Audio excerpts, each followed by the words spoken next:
Hello and welcome to The Detour from Oregon Humanities. We're bringing you this episode just before Independence Day and just as the United States is on the cusp of our nation's 250th birthday. With this moment in mind, we're excited to share a recent conversation with Danielle Allen about the state of our democracy. Danielle is a professor, author, and former candidate for governor in the state of Massachusetts. Her books include Justice by Means of Democracy, Our Declaration, and Talking to Strangers, as well as a report called Our Common Purpose, Reinventing American Democracy for the 21st Century. This idea, reinventing our democracy, or renovating it, has occupied Danielle for decades.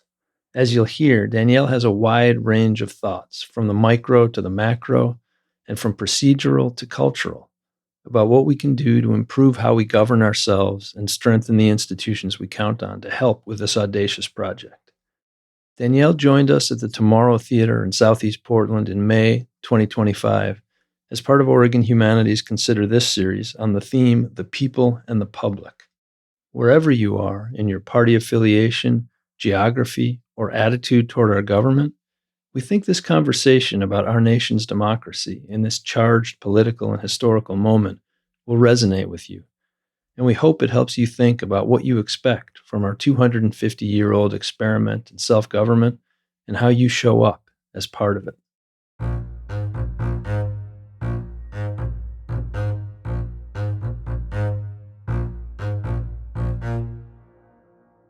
In a piece a couple months ago in The Atlantic, Danielle, you were writing about education, and you began the piece by recounting a couple of early experiences that you had when you realized that the life of the mind was important to you. But I want to ask you that with democracy in mind. An early experience or two when you were like, oh, this is democracy and it matters to me. I'm from a huge and super civically engaged family. And so, in that regard, my first memories do go back to them. My granddad, who helped found one of the first NAACP chapters in Northern Florida in the 40s. So he was taking his life into his hands at the time. Lynchings were on the rise. But we also used to go visit him a lot when I was a kid. And he was this incredibly tall, sort of leonine man. He was a Baptist preacher as well, sort of had a real kind of fire and brimstone sermons and a beautiful baritone singing voice. But he was also sort of like the mayor of the black half of the little town in southern Georgia that he lived in while I was growing up. And I think, honestly, it was him and that kind of really strong sense of responsibility for his community is really my earliest memory of what civic leadership looked like. That there was a kind of family commitment to the idea that empowerment was really the bedrock for human flourishing. What's the concrete scene in your head that feels like it's sort of democracy in action or democracy embodied there? Well, I mean, that specific case is him with lots of people, and there always are problems around, and people coming together to solve problems for each other. And not big, fancy problems, right? It's just somebody has run out of money, and somebody can't go to school because of X, or maybe their medical bills and so forth. But this is, the sort of world of segregated America, the segregated South, has lasted for a long time, especially in places like southern Georgia. And so even when I was growing up in the 70s and so forth, there was a real culture of sort of do for yourself, because actually state systems weren't necessarily, doing much of anything. But that sort of do for yourself culture was a very strong civic culture. So that's what I remember really, is just communities coming together to solve problems. And in your head, there's a thread between those experiences and a book called Justice by Means of Democracy. And I don't know what the right term for this is, but it's called Our Common Purpose, Reinventing American Democracy for the 21st Century. And if you haven't checked it out, I highly recommend it. And we'll talk a bit more about some of what's in there, but there's a thread for you between those early experiences with your grandfather and 6 strategies and 31 recommendations about how, okay, why are you saying, oh my gosh? Because, you just had me in the world of my granddad and like his singing and stuff like that. And then you took me to like a bureaucratic report. So that's why I was making that kind of face. So that is a kind of question, right? How do you get from the heart of civic experience to also being able to deal with the institutional piece? And I think that is one of our real challenges in democracy. Like democracy is like basically like engineering at one level. All the institutional stuff, like it literally is engineering. It's design. And it's design whose purpose is to figure out like what are the mechanisms for sharing power. Just like in a car, you have to actually design it for power to move in particular ways to affect various things. Same thing basically with the institutions of democracy. But somehow that sort of aspect of it, that engineering aspect of it, which actually I have to say you guys have been doing really well here, right? Because you've been re-engineering city government in Portland. So yes, you do deserve a round of applause for yourselves for that. You guys are leading the country in that kind of re-engineering. But I think the real mystery is how do you connect the very technical engineering to the heart experience of democracy? So maybe we'll stay with that question. And even if you take your example of a car and even mechanics, something as complicated as democracy feels to me like it requires knowledge that I mostly don't have, and that it also depends on experts who I mostly have to trust on faith. Yeah, I mean, I'm going to end up bringing in Aristotle. Anyway, but no, there's another actually aspect to this which is just sort of strange because, as you know, I had an unusual experience, which is that I debated this extreme right-wing blogger named Curtis Yarvin.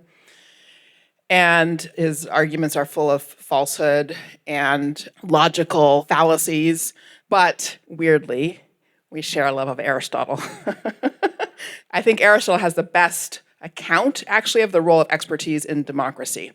And he has a beautiful metaphor for how knowledge should work in democracy. It should be like going to a potluck. And the point is that we all have something that we can bring. And what you have to recognize is that everybody brings a sort of different category or kind of thing. So folks who aren't, experts in X or Y or whatever, nonetheless, bring in both values, a sense of what matters in life and in human experience. And that is fundamental knowledge for steering a community. Also, people who don't have official expertise do bring in the expertise of whatever lived experience they have. And then that has to be partnered up with the technical expertise that experts bring in. But I think if you have that potluck metaphor in mind when you're thinking about the place of expertise in politics, it really helps. Like experts should never do the work alone. They have to work in partnership with people who are digging deep into the question of like, what are the core values of the community? And that is the job of every single regular citizen walking around and civic participant and resident. Mm-hmm. You mentioned just a few minutes ago, you mentioned institutions and you mentioned the heart.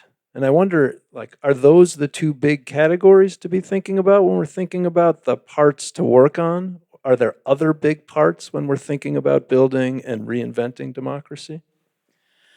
Heart, culture, institutions, I think all three of those things together. So, I mean, the heart, democracy actually needs to feel good because otherwise, why? Right? I mean, that's just sort of true about anything. And that doesn't mean it won't be hard. There's lots that's hard about democracy, but the fact is, I mean, I think empowerment does feel good. And I do often try to test this with my students. I try to ask them to think about a time where they got something done, where they felt that they were effective in the world. And then I ask them to share other adjectives about how they felt about that moment. And you begin to discover that there's like a good feeling that comes from being empowered, from being effective and things like that. And so that's really, I think, what we're trying to achieve when we're trying to make sure our democracy is functioning in a way that channels our voice, where our officials are responsive to the kinds of needs that we put on the table. And that is a heart piece. And it is also the heart of relationships because we have to do this work together. But then, it is also about culture in the sense of habits and practices that make it possible when we kind of drive each other totally bats to nonetheless actually find ways to negotiate productively, right? And then we have to do all of that through institutions. I think of our institutions as like a house. that we live in and we're trying to function in together. And the question is like, does the house actually work for us as the people that we are right now? And then that's where the engineering comes in again. So you said democracy has to feel good. And I don't know that if we took a quick survey right now, people would say they're Yeah, feeling let's not especially take a good. survey right now. I think that'd be a bad idea. But there are a couple reasons that we might be reluctant to take a survey right now. One might be, well, democracy might feel worse sometimes than it seems. Another might be, well, we're not in one. Like, in a way, when we set this up a few months ago, I think it felt different than it feels now. And even with these recommendations in mind, which Right. feel like these incredible recommendations, and they're recommendations about, for example, moving the day that we vote to a national holiday, changing how we district, making sure that there's support for cultural organizations that do bridging work, Yep. all sorts of things like that, which feel further away. I don't know. I Great. mean, I think they're all important things that we need to do. I don't actually think they feel further away. I would say rather that the situation that we're facing, where we're watching the federal government be dismantled and we're watching the executive consolidate power and the executive overriding checks and balances and separation of powers and the like, raises the question of not just how can we, sort of nourish the roots of democracy at a local level in community and in place, which we know how to do, and people are doing more and more of it. I mean, the last 8 years have seen a really meaningful resurgence of local democratic practices. But then the question is, how can all of that really positive, sort of fresh growth of democratic energy fend off the assault of an authoritarian blueprint? And so that's the hard part. But it doesn't make the other not important. Like, it's hugely important, right? That is where the richness of human life is. So we want to keep affirming that, but got to put our thinking caps on about how to take that energy and have it be strong enough to counter what we're seeing at the federal level. And the pronoun you used in that was the first person plural. We got to do this, we got to do that. And it feels to me like one of the challenges with democracy that sometimes makes it hard is that there's a lack of clarity around who the we is or who we are. Yeah, so that is a point on which I am super emphatic, that the we has to be bigger than we've ever thought it was recently. That it's not okay any longer for the we just to be the people who kind of more or less agree with us, that it is time for us to make the we what I call a cross-ideological supermajority. Like, really go out and find the people that disagree with you, and we have to form a coalition.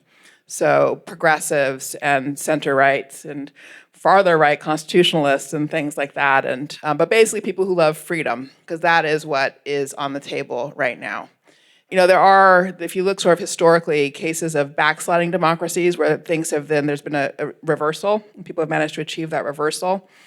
India is an example in the context of Indira Gandhi, and Poland is an example. And in those cases, what did happen was that people put aside their deep and important and substantive policy fights in a really big right-left spectrum and said, we're going to fight for freedom together. We're going to reestablish rules of the game that make it possible for us to fight for policy issues inside the framework of free institutions. So it's hard, goes against the grain, because, there's a lot to get through to get to a place where you can actually start to build bridges across a really wide ideological spectrum. But Curtis Yarvin is not included in that supermajority I'm talking about. So that's interesting, of course, is where you draw the line, but also interesting is this idea of saying, together we'll fight for freedom. And then you qualified that a little bit and you said fight for free institutions. I don't think that's a qualification. No, I mean, so freedom is, in the first instance, it's just in our human striving, right? It's just as creatures, we go about the world trying to make tomorrow better than yesterday, and doing that in our own private spaces, and then ideally getting to do that with others in community spaces to shape the world we have together. And so the question then is really, how do you protect freedom? And so free institutions are the tool that we use to protect freedom. So I don't think of it as a qualification at all, just the necessary architecture for actually giving us the chance to exercise and protect our freedom over time. I'm going to push once more on that, because you started talking about freedom as a way to connect people across a wide range of political beliefs. And maybe I'm making assumptions here, but I don't think I would see the same consensus around a commitment to free institutions when talking about freedom. What do you mean by that? Well, the way I hear freedom marshaled sometimes is as a kind of sentiment that pushes government away. I see. Ah, okay.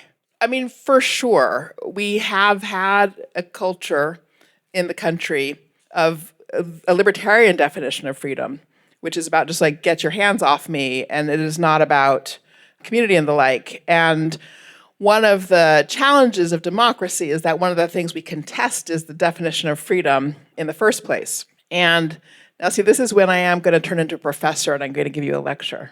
So, the concept of freedom in the 18th century had two halves. There was the freedom from interference half, that leave me alone with my conscience, leave me alone with my religion, leave me alone with my choices with my private property. But then there was also a second half, which was, and let me be empowered to play a role in politics, to be a voter, to be a juror, to be able to run for office, and in other fashions as well, steer my society. So when Patrick Henry says, give me liberty or give me death, he doesn't actually just mean, like, let me have my religion. He means that, but he also means, like, let me run this place. Like, let me steer this ship. I don't want somebody else, in just arbitrarily imposing or dominating me. And so that combined concept has at its core the idea that freedom is to be free from domination, free from other people's arbitrary will.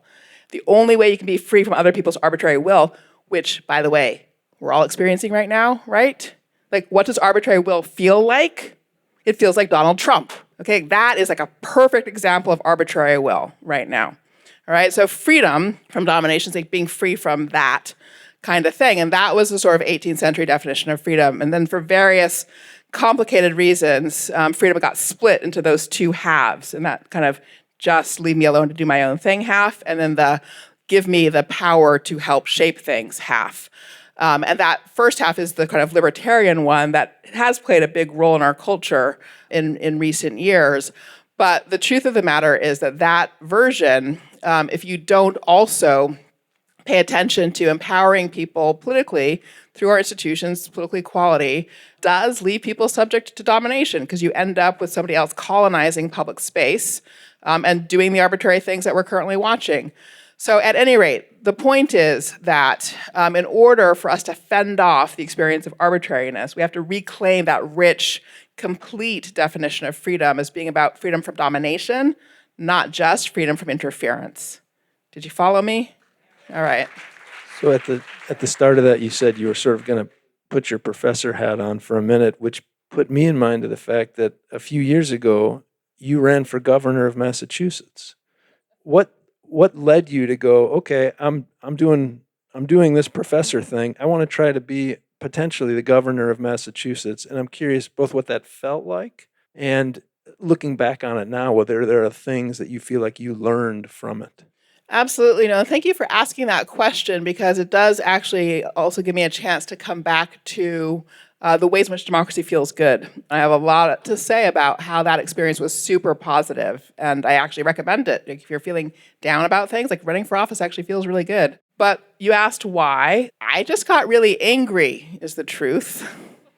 I was during COVID, and I was just getting angrier and angrier because I ran a network of folks, research network, public health people, economists, legal people, and stuff like that. And we were really early in making the case that there wasn't a trade-off between protecting lives and protecting livelihoods if we really rapidly invested in testing infrastructure and made tests available for people so you could figure out if you had COVID, stay home, don't go out. So you didn't have to shut down if we could actually track where the disease was.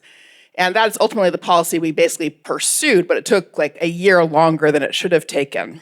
And there I was in Massachusetts, which is the world's crown jewel for biotechnology.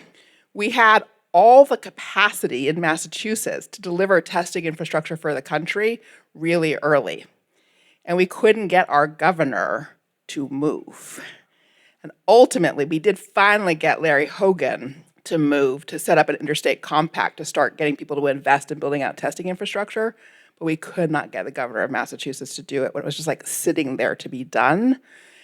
And on top of that, there I was at Harvard. We had literally as many tests as you could possibly want, starting from like early March of 2020. Okay, before the rest of the world didn't really have tests. And within the same state Senate district, just like a couple miles away, Chelsea, high density population, immigrant population, we had one of the highest mortality rates in the country. And to me, this was just unbearable.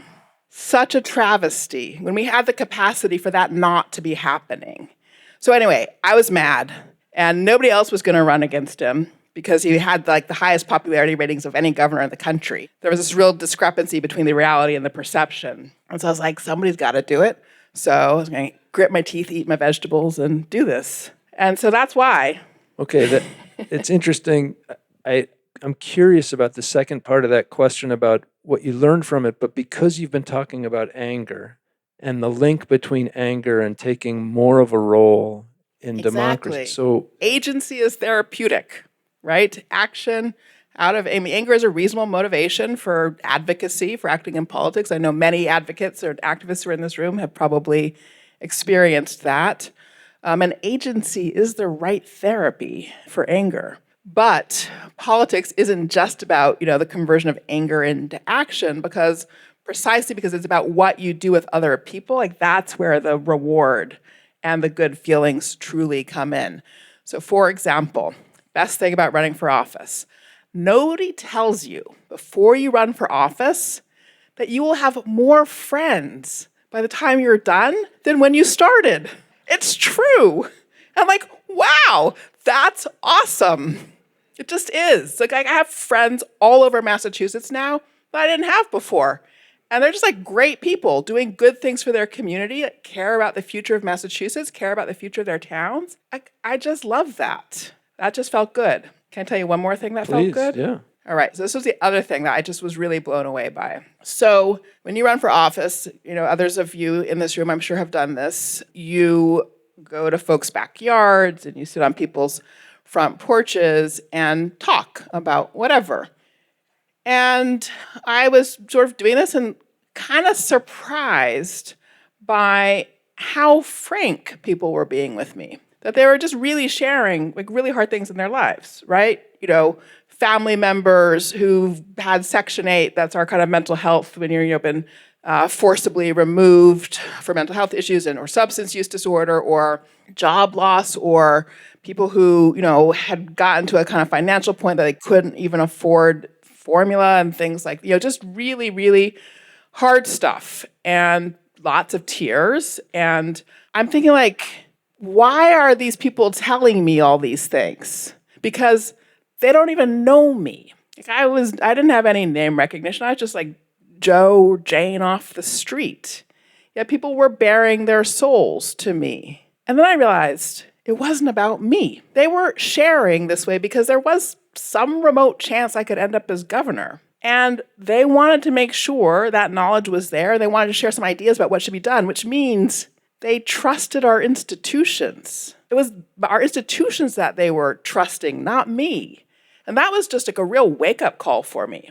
Because, all of our stories about how alienated we are and how disconnected we are, there's a deep well of trust among us in the institutions of our democracy.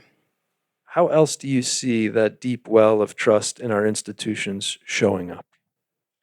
Yeah, so this is a great question. And, we're all thinking about the issues of backsliding democracies and emergent autocracies. And I don't know if you guys have heard this phrase, competitive authoritarianism. Yeah, so it's sort of like, looks like democracies still have elections. That's what the competitive part means, or some kind of performative competitive process, but it's actually authoritarian. And so we're all thinking about how around the globe, right, liberal democracy is in crisis. I mean, there's Hungary, obviously, there's Turkey, there's the sort of longer standing issue of what's going on in Russia, but just across the board, pressures in Germany as well, Italy, et cetera.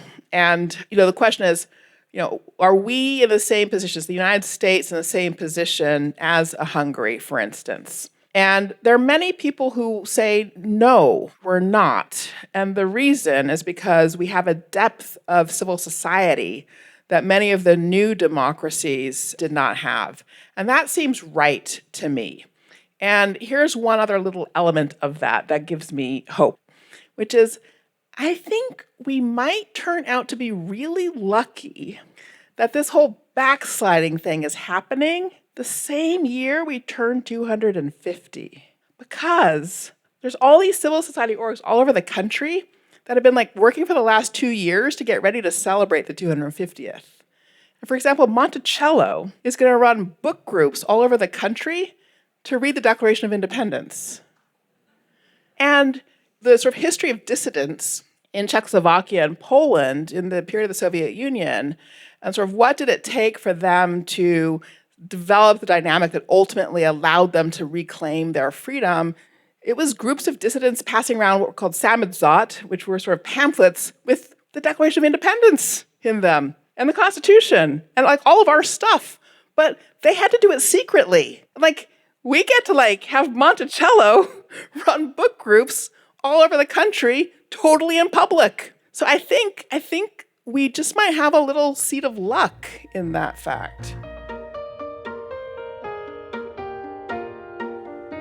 You're listening to The Detour with Danielle Allen.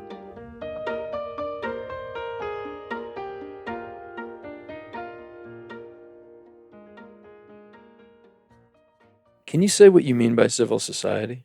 It sounds like you're talking about something extra institutional. Shortest shorthand for me, it's the space of freedom, okay? It's about what we do with our time, with our creativity, our imagination, with our freedom. Not because anybody's told us to, just because we wanted to build this thing in our community. That's what civil society is. And I think our civil society is robust because we have had a long tradition of, relatively speaking, comparatively speaking, free institutions. Not for everybody, not in all contexts. Think back to my granddad, right? He did not have that full space of civil society. It was very constrained in that small town, but it really is a space of freedom. And so then more specifically, if one is thinking in policy-making terms, our policy-making universe has for a very long time focused on the idea that either there are public sector solutions to things, that is the government making rules or spending money, or there are market solutions to things. But that's actually a limited view of how we solve human collective action problems. It's really a triad of resources: public sector, market, and civil society. And so civil society is all of the mission-driven, nonprofit, private organizations. And the truth is, there's a heck of a lot of problem-solving power in those organizations. So that's what I think about when I'm thinking about civil society. You used the word hopeful a minute ago, and you have sounded, I would say, fairly hopeful about this thing we've been talking about, and justice by means of democracy and our common purpose, reinventing American democracy, in many ways doesn't just sound hopeful, and it certainly doesn't sound hopeful in a cavalier way. I think you give a lot of very specific examples of why we should feel somewhat hopeful and where we could put our work in order to recognize that the hope has a basis. But I want to ask you about democracy's dangers, weaknesses that you feel most aware of as you've been working on it for so long and in such thoughtful ways, the dangers and the weaknesses of this thing that you seem so deeply committed to. Well, thank you for that. So maybe let me just frame that by saying first, I've come to believe that the only way we'll be able to defend our democracy is by renovating our democracy. That is, the work we have right now is not about defense of a sort of status quo, that we have to actually recognize that, the thing we call democracy has in many ways not been democratic recently. Most people don't experience it as democratic. And also, even more significantly, it hasn't been working. It just has been dysfunctional. We're not getting decisions made. We're not tackling problems that we have and so forth. And you can see that in all kinds of ways, in slowing mobility for young people, for example, in the incredible, consistent, persistent, ongoing challenges we have, like accessing health in any kind of reasonable way. Like even if you have health insurance, like it's a completely insane system and impossible to use, and we all feel trapped in it. You can like, just go down the line, like housing. Like just take housing, right? Like, what whole country has a housing crisis, and we can't figure our way out of that. So we have to be pushing through to a different kind of functioning in order to regain credibility for democracy. So I just think that's a kind of important mental frame, right? So that then it was like not just thinking about, okay, how do I defend, but like, how do I change?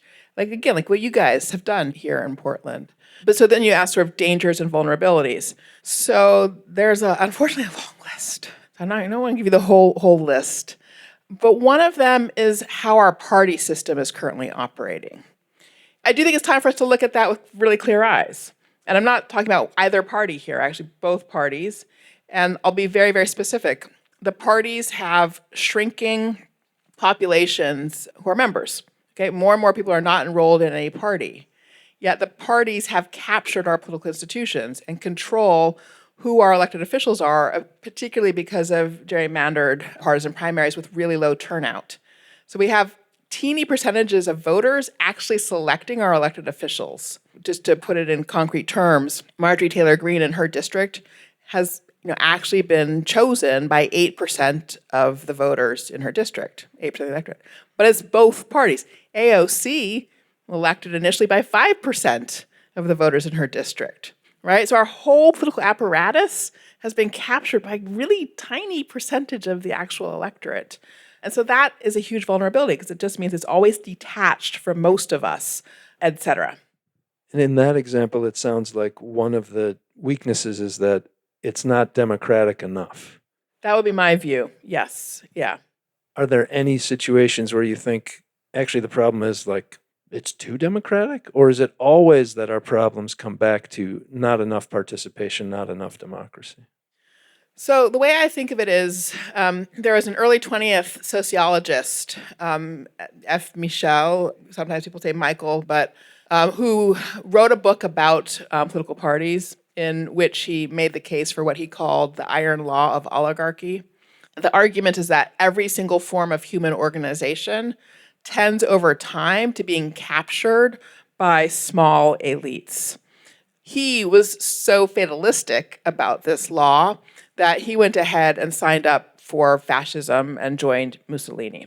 So, wrong answer, I would say. I basically think he's right about human organization always tending over time to capture, but I would say the right answer is that therefore what democracy is the work of constantly undoing the efforts to achieve that capture, constantly undoing them. So I mentioned party capture. We also have the problem of corporate capture of our political institutions. We also right now have the problem of like big tech capture of not just our formal political institutions, but the entire structure of our public sphere, not to mention like Starlink and the capture of our communications infrastructure, which if you have that, right, you have everything.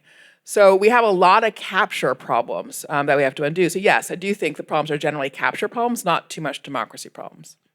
I want to try to put together two thoughts. I'm not sure I have them clearly, but one is going back to Aristotle, and always in my head is this idea of in every compound there's a ruler and a ruled. That Aristotle seems to think that any complex object is going to devolve into something like what you're talking about, a part that rules and a part that is ruled.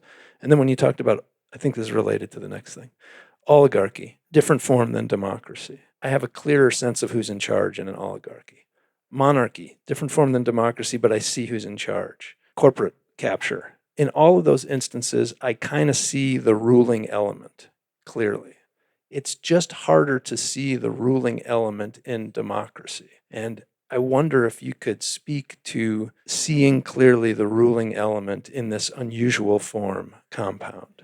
Well, I think you've put your finger on what is special and also hard about democracy. I mean, I think in its ideal form, if we could pull it off, and for me, pulling it off means the institutions and culture of sharing power. of really making sure that power is allocated broadly, that people of all kinds of different backgrounds have, a seat at the table. If somebody says to me, you either have a seat at the table or you're the meat on the table, all right? So that's the idea. Okay, we want to make sure everybody's got a seat at the different kinds of decision-making tables in civil society organizations, in political institutions, and the like. And so if you genuinely do achieve power sharing, you are exactly depersonalizing power. It doesn't sit with any one person. And so I think one of the biggest challenges of democracy is we have this idea that it's the will of the people, right? It's like, okay, it's my will, right? Like I want my will to come out the other end of a system of decision making. But the hard fact of democracy is that the things that come out the other end of the process, like they don't match anybody's will. Like nobody, like literally, like none of us actually gets what we want. And like that's the point. So that's hard. That's hard to process, right? But that's the only place where freedom lives, because otherwise we're all getting subjected to somebody else's will. So it's a funny sort of way of actually trying to get us out of the trap of the problem of will. But don't some people think, well, I get what I want, not out of democracy, but out of a different structure, and that's the argument. Which is it? I choose a chance for me to get what I want, or I go into best case scenario, I compromise and get something I don't really want. Yeah, well, so let's talk about compromise for a second, because I think we have to kind of reimagine what that means. And yes, I think the problem of capture is driven by people's not feeling that they can accept not getting exactly what they want, right? And so always kind of like striving to figure out how to like get the thing to kind of just move in the direction that I want, specifically. And so yes, like that is why sort of that's the drive. But then one hopes that there's like a counter drive of that, again, like love of freedom in the sense of like not being dominated. That is what motivates people to push back against that problem of capture. Because I don't know about you, but like, I feel dominated by Trump. I feel dominated by Elon Musk, just to start there, right? I don't want to feel dominated by these people. So like I intend to push back, right? So that's sort of like, for me, what the motivation story is. So I want to tell a couple stories about compromise, if you don't mind. I will happily compromise with that desire. There you go. Excellent.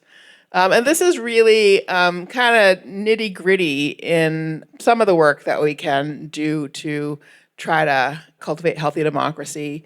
This is in the space of thinking about civic education, and K through 12 civic education specifically. And basically, over a course of 70 years, this country prioritized investment in national security and economic competitiveness when it came to educational policy. And over and over again, for various reasons, we did that, and we sort of, reached a point where we were spending $50 per kid per year on STEM education and 5 cents per kid per year on civics education, federal monies. So I'm like, well, you get what you pay for. And this is not a critique of STEM education. We do need that, but we also need the other education. After 40 years of that investment pattern is when sort of polarization started really rising. And then polarization made the problem worse, because then when people said, oh, I think maybe we should start to try to get a little bit more civics education going here, adults were fighting so badly about how we would describe our history that nobody could get it done. A group of us came to the conclusion that kids desperately deserve rich civic learning opportunities. And that, therefore, if you wanted that to happen, what you actually had to solve for is polarization, because that's actually the obstacle at this point to making that possible for people. So we built a big group, about 300 people ultimately, to work on trying to create a roadmap for excellence in history and civic learning. And crazily enough, sounds like from another planet, it was funded by the NEH and the US Department of Education under both the first Trump and the Biden administrations. But the group of 300 of us were diverse in every dimension: race, ethnicity, demography, also viewpoint. And we sort of set out saying to each other, look, we know we really disagree on some serious stuff, but we have a really powerful sense of the urgency of kids needing to have civic learning. So every time we hit something we disagree on, we're going to just stop and wrestle it through until we come up with some way of moving forward together. All right? And we didn't know what that was going to look like. We just presumed there was going to be stuff that we were going to have to fight over. But we were committed to the kids, right? That clarity of common purpose. So we got going, and it was like only 2 weeks that we had sort of started working. where we hit a fight over whether or not we were educating kids for life in a democracy or life in a republic. I kid you not. We got like a total knockdown, drag-out fight about that. And it became clear that the people who were arguing for democracy were prioritizing the values of popular sovereignty, participation, and full inclusion, universal inclusion. And the people who were arguing for republic were prioritizing the values of constitutionalism, rule of law, order, and structure. It's like, okay, all right, like there's values that make sense on both sides of this. We're gonna say we're educating kids for life in a constitutional democracy. So that's what we did. So, and I think we would say that wasn't a compromise. That was actually the discovery of another solution because we took the time to surface the values motivating the positions on the different sides and then to figure out, was there a way we could align the different values? So it was more like negotiated alignment rather than compromise. So you referred earlier to the conversation you had with Curtis Yarvin, and you wrote a piece about that was in the Wall Street Journal, which concludes with a sentence that includes the word republic. Our republic is ours to keep if we want it. I had to use the word republic there because I was basically riffing off a Benjamin Franklin statement, right? So I'm sure many of you know this story. At the end of the Constitutional Convention, Franklin leaves the convention. They've been in what's now Independence Hall in Philadelphia. It was like so hot, like they're all exhausted and been like, laden with, dripping with sweat in this final stages. And he leaves, and the story is a woman passes him and says, "Okay, what have you created, Mr. Franklin?" And his answer is, "A republic if you can keep it." And so you switched out the verb want for keep in that. And I just want to say it's unusual. I can't remember reading anything of yours that feels sort of ominous until that sentence. Usually I feel more hopeful. And that piece and even the beginning of that sentence suggests that we have the institutions we need. But the if we want it that has stayed with me. What's going on with the if we want it? Sure, although I want to qualify one thing you just Great. said, 'cause I don't really think we have the institutions that we need, right? We have to renovate our institutions. And, I could go through the list, like Supreme Court term limits and increasing the size of the House of Representatives and ranked choice voting with multi-member districts. And we need all these kinds of changes to our institutions. So it's not that we currently have the institutions we need. We got to renovate them, got to renovate them, got to renovate them. But the if we want it part is I realized that there's this sort of thing about people who work on democracy where I think we kind of get into a rhetoric of pleading with people. Like, come on, you want to protect democracy, right? Like that kind of thing. I'm like, forget enough of that already. Like, we can have it if we want it, like your call. You don't want it, that's on you. But decide, do you want it or not, right? Not pleading. I just want to say again that in this short book called Our Common Purpose, Reinventing Democracy for the 21st Century, there are 6 strategies and 31 recommendations, and they are specific and actionable. And so I would find it. I think it's really useful. Can I say one more thing about the actionable part? Yeah. It's taken me a long time actually to come to this one because we are all trying to figure out what to do, right? We're all trying to figure out what actions to take. And what I've come to understand is that democracy is never, never, never, never a solo person's activity. It is not a thing that we do as individuals. You have to join a group. That is the single most important thing that you can do to actually work on renovating our democracy. And Common Cause, for example, is a group that you can join and be a volunteer for, but there are so many. But literally, like the first action anybody should take who is wondering what to do is join a group, okay? Will you do that for me? That's pleading. Ugh. I think it was an invitation. I cordially invite you to join a group. This actually goes back to the issue about expertise. In fact, this is the answer to your question. Great. This is fun. I think we're figuring something out here that we didn't actually know before. Basically, our institutions are complicated. They are very hard to understand. They're opaque. It's hard to know where to start, how to make a difference. It's even hard to know, like, just what the other people around you actually think about anything. And so It turns out that the way you learn that stuff is in groups. Because collectively, we actually can build up that knowledge together. You got a group that's going to take Common Cause as an example, if you don't mind me making you an example. And they've been working on democracy things for a spell. And so, they know how stuff works. And they've developed expertise through practice. You join Common Cause as a volunteer, and you're getting a civic education just by virtue of participating in it. And the whole thing starts to make sense. And you're also connecting with people who come from different parts of your community than you. And so they can help you start to get a bigger picture of what the range of opinion is in your community. And so we solve the problem of expertise in democracy by actually dividing the labor. And we divide the labor in groups. Thank you. Thank Can we you. say a preliminary big thanks to Danielle Allen?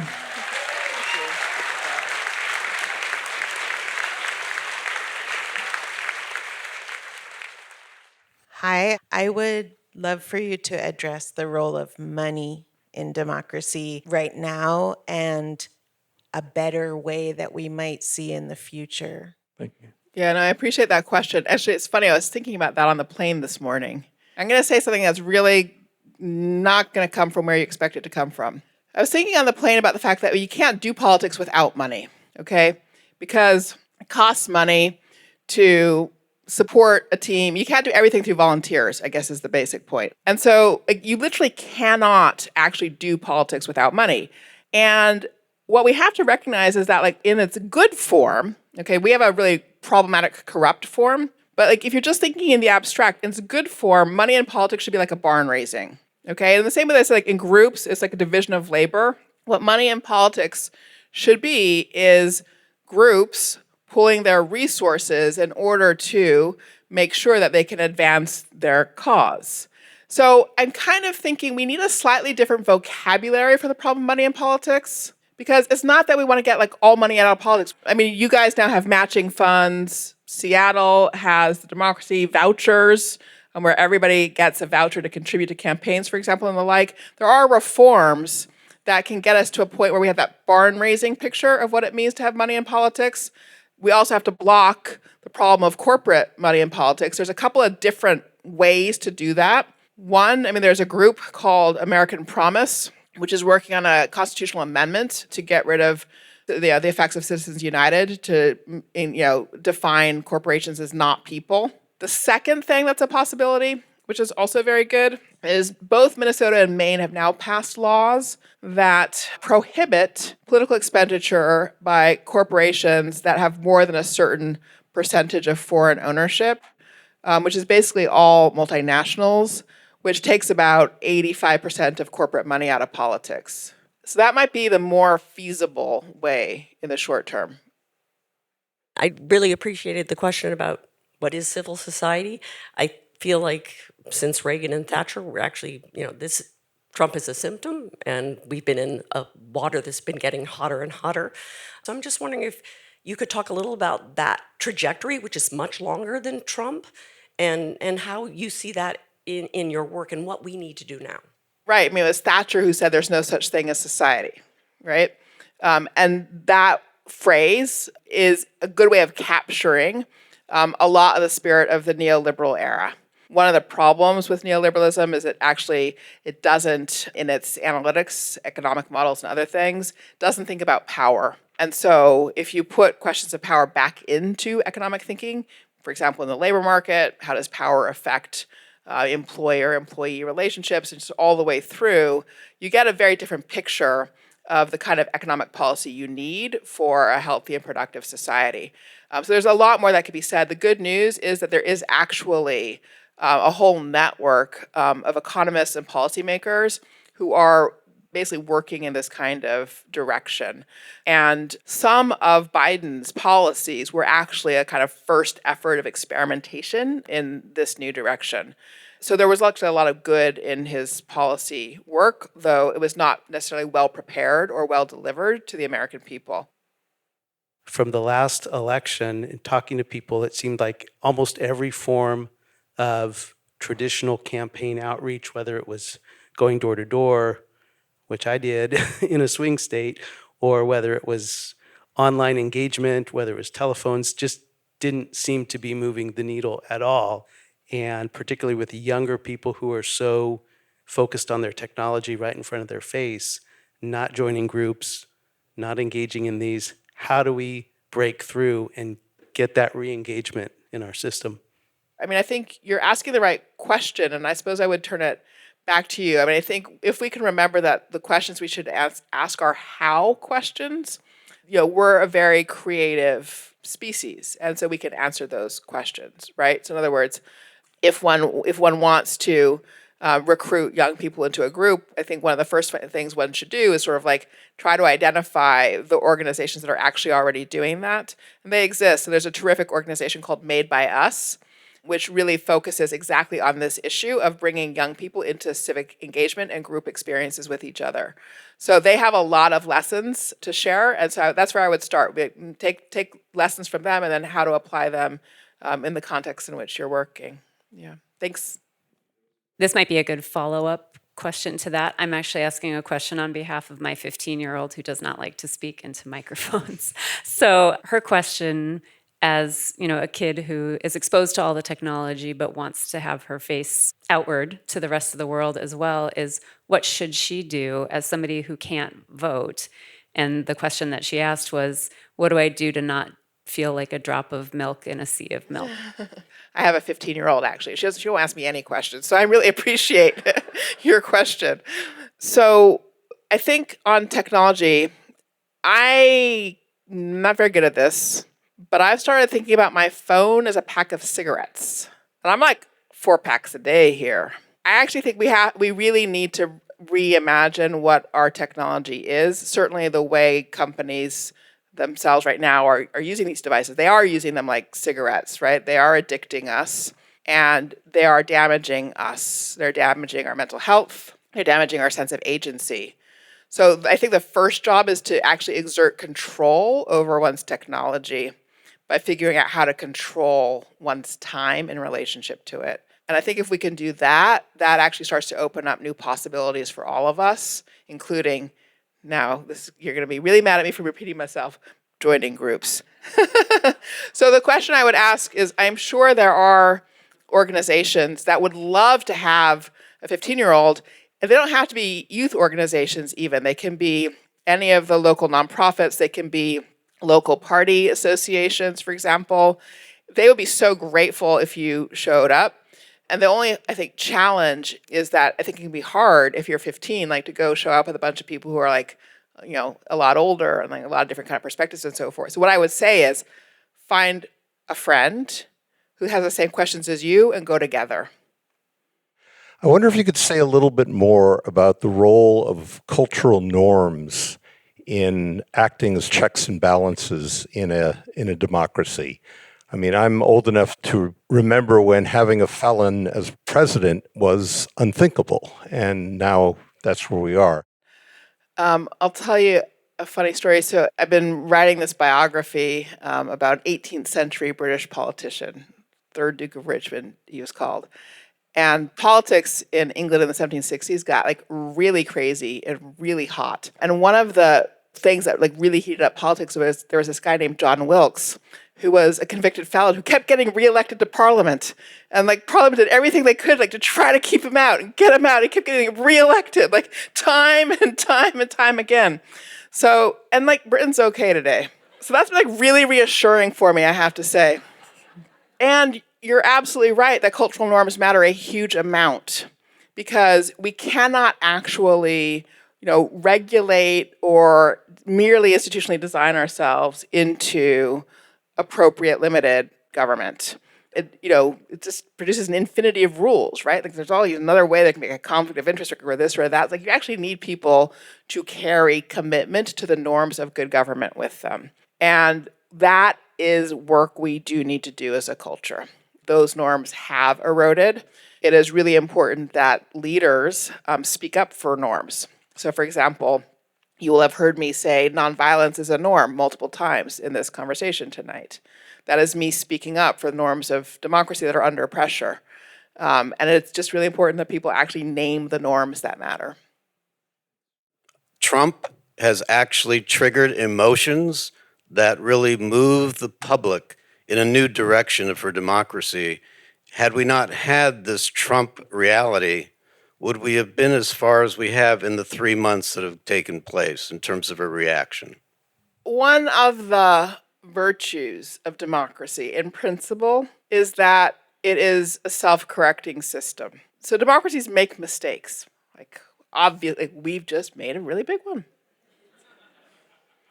And if democracy is what it's cracked up to be, we will correct it. From the very beginning, people understood that the spirit of democracy would require renewal from time to time. And I think you're right. I think it would be fair to say that they expected that spirit of renewal to come from pressure, not from, call it, pride. You know, pride turns into complacency and so forth, and then you don't invest in civic education for 70 years, and then you end up under pressure. And so then, can we correct? That's where we are right now.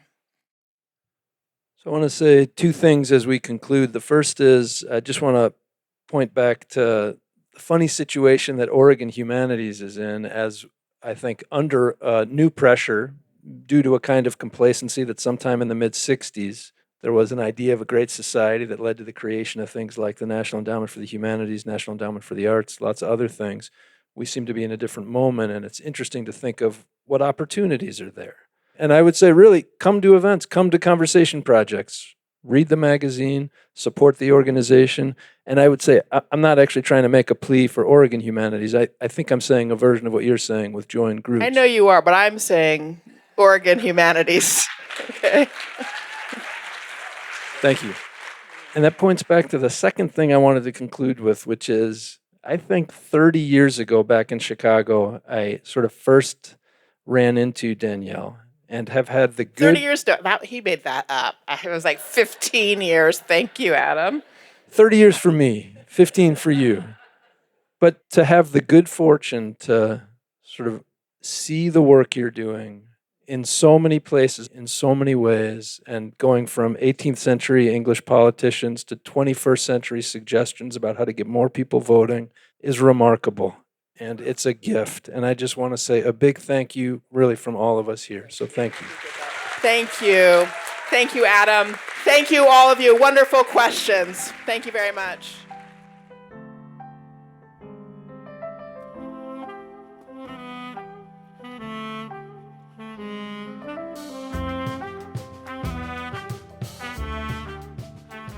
Danielle Allen is a political theorist, professor, and author. You can find more about her work in our show notes at OregonHumanities.org. Thanks for listening to The Detour from Oregon Humanities. Anna McLean is our producer, and Alexander Sylvester, Karina Brisky, and Ben Waterhouse are our assistant producers. This is Adam Davis. See you next time.